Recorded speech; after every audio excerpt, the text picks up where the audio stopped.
Hi, I'm Sean Hessinger, and this is Small Biz in 50, the show where we bring you small business success in 15 minutes or less. Please like and subscribe if you enjoy the show.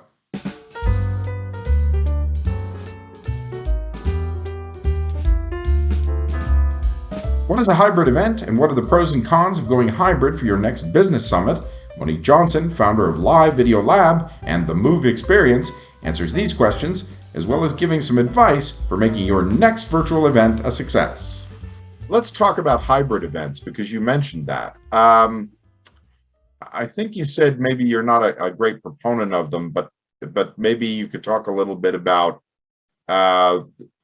why people do them, whether it might be a good idea or a bad idea to try and pull one off, depending on your resources. Yes, great question. So with hybrid, and if anyone who's not familiar with it, hybrid, quite frankly, is trying to marry the two of having in-person and virtual. If we're talking about strictly a virtual conference or virtual event, okay? Now, hybrid did exist, just like, Sean, we talked about kicking off this interview about, virtual events are not new, but what's different? But hybrid before, and I'm seeing as a big kind of newbie mistake for a lot of people, hybrid before the pandemic was honestly a passive experience, or more so like, let's just live stream this out, or fine, we'll get a virtual crowd, but there's no attention paid to them whatsoever. It's like they're showing up to watch a TV show for 3 days, but that's it. There's no engagement. Fine, the audience or the participant who's watching on the virtual side can type in the chat and things like that. And a lot of people didn't necessarily even have a chat room moderator even, but they would have a chat room moderator for a webinar, but they wouldn't do it for an actual virtual event.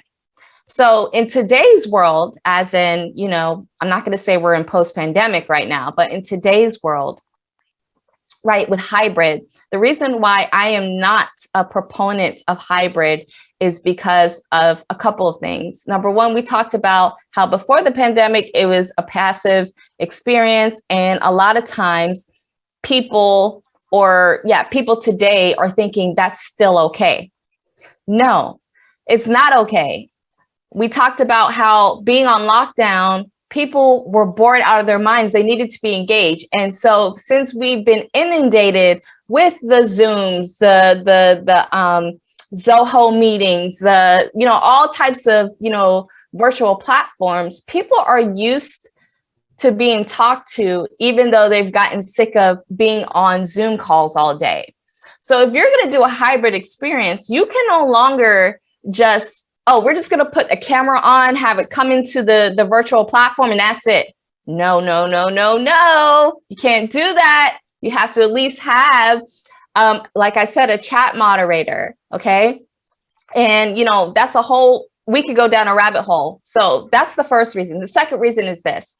When you do a hybrid experience, you have two audiences. You have those who are in person and those who are virtual. So as a result of that, for instance, anytime that, say I'm doing a hybrid right now, I'm talking to you, Sean, anytime I look away from the camera and I'm looking at the in-person, you are now being ignored. You are now no longer being engaged. You are now going to check on your phone to see whatever is up while I'm talking to the in-person who's right over here. As a result of that, and then I come back to here, those who are in person over there are being ignored. So with a hybrid event, how are you going to be able to fully engage both audiences simultaneously? Okay, so that's something that you need to consider as someone if you want to do hybrid. And the third thing is, if you truly are going to do hybrid, and I'm not saying it's impossible, if you truly are, here's something to consider. Just because you're doing something in person does not need to necessarily happen simultaneously for those in virtual. And this is what I mean. So let's say you're going to put people in person to do an actual exercise or something like that. Those virtually, of course, cannot participate. So at that time, if you can dedicate another co-host, or maybe you go backstage while those are in person doing an exercise and you adjust those in virtually to do something else or something similar. So again, I'll say this again, just because you have something going, and it's vice versa, just because you might put virtual event attendees in a breakout room doesn't mean you have to do that for those who are attending with you in person. Okay. So as you can tell, hybrid is way more complicated. Okay. And doing any type of event in itself is stressful enough. But if you really want to serve your people and do hybrid appropriately, intentionally, strategically, those are just some initial things that you need to consider, because otherwise it's going to be a flop. And then lastly, depending on the type of event that you're doing, but let's just say you're doing an enrollment event, or AKA a sales event where you plan on pitching something or providing an offer or program. What we've seen, at least in the last year or so, is that those who do virtual have converted much higher than those in person. Okay, so that's one thing. But those who have converted high in virtual, but decided, okay, I actually want to try hybrid, their conversions have dropped. And you know why? Again, it's because you're dealing with two audiences. I can see why the convergence. So it's like either or, not and. Either you're going to do it virtual or you're going to do it in person. But marrying the two is really, really, really hard. And you as the facilitator, because that's what you are as the expert or the host or whatever, you are the facilitator. You have to keep both audiences engaged. So Monique, I've decided I want to do a virtual event. How do I get started? Great question, Sean. So with a virtual event, there's so many different philosophies as far as like the first step. Some people will say, think about the end and work backwards. Or, some people will even talk about like the technical side.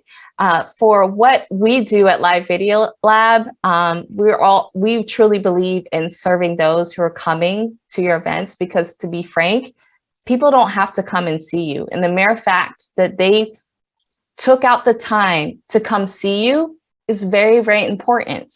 Okay. And you must over deliver. So as a result, we really focus on the experience. And when we say experience, we mean, how do you want your attendee to feel? Okay. Whether they decide to work with you or not, you still want them to feel a certain way. You want them to feel, you want to make sure that they walk away with something, whether they attend a full day, 1 hour, or even 5 minutes. Make sure that at any time of your event, and listing it out and brainstorming, what can they walk away with? Okay.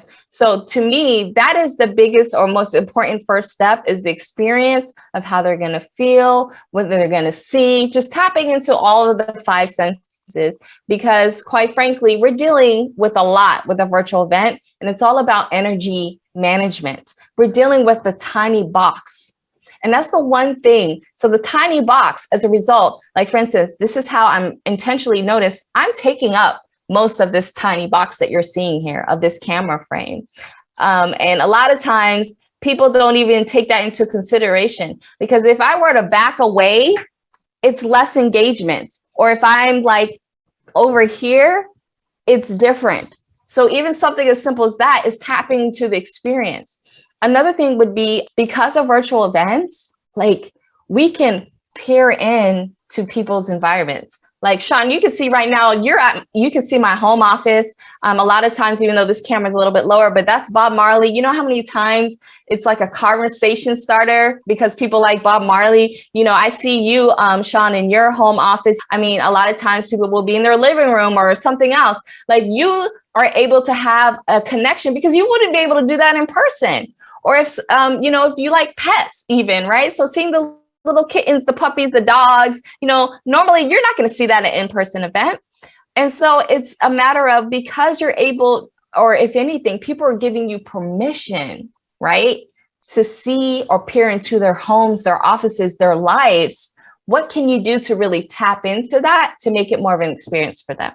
So that's why I say that's the very first step. So Monique, let me ask a technical question. Platform-wise, if you're trying to decide when you're going to do a virtual event, how do you decide on the platform, on what technology you use to do the virtual event?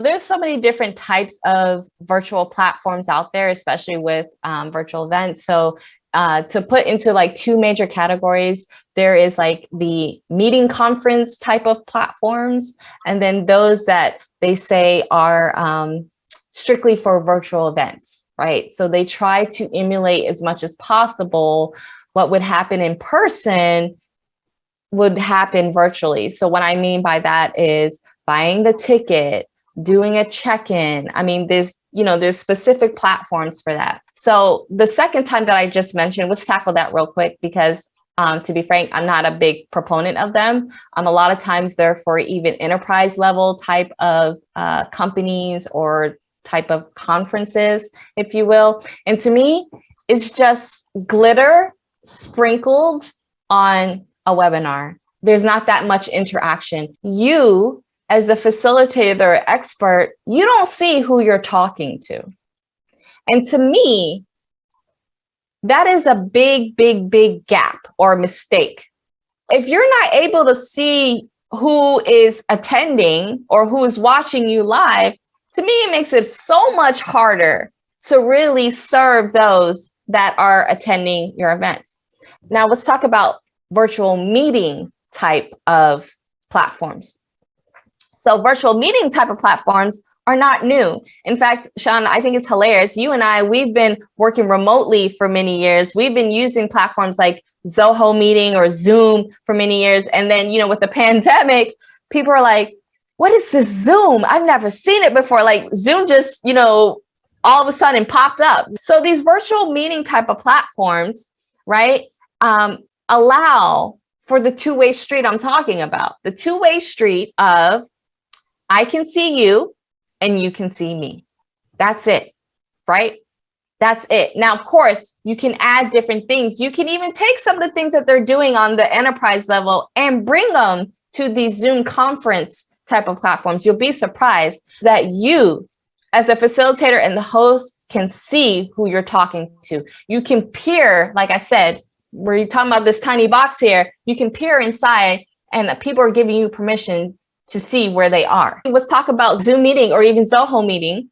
If you have the right equipment, you can create grids of your audience as if you're in person and you can still see them. You can call up by name. Hey, Sean, how you doing? People are like, wait, oh yeah, they can see me, right? Versus these other more enterprise level, you can't see them. And to me, it's just, that is just a big missing piece that is just putting an added layer. I mean, an added layer of no relation or connection. Because with virtual, of course, that's the huge thing about in-person is the connection piece, the physical piece, the energy. And if you're not able to see them, honestly, to me, what's the point? There's no point. There's no point. So when it comes to choosing a specific platform, think about those things. And that's it for another episode of Small Biz in 15. Thanks again to Monique Johnson, and please like and subscribe if you enjoyed the show. And please leave a comment and let us know what topics you'd like to see covered in future programs. For more small business news and tips, join us at smallbiztrends.com.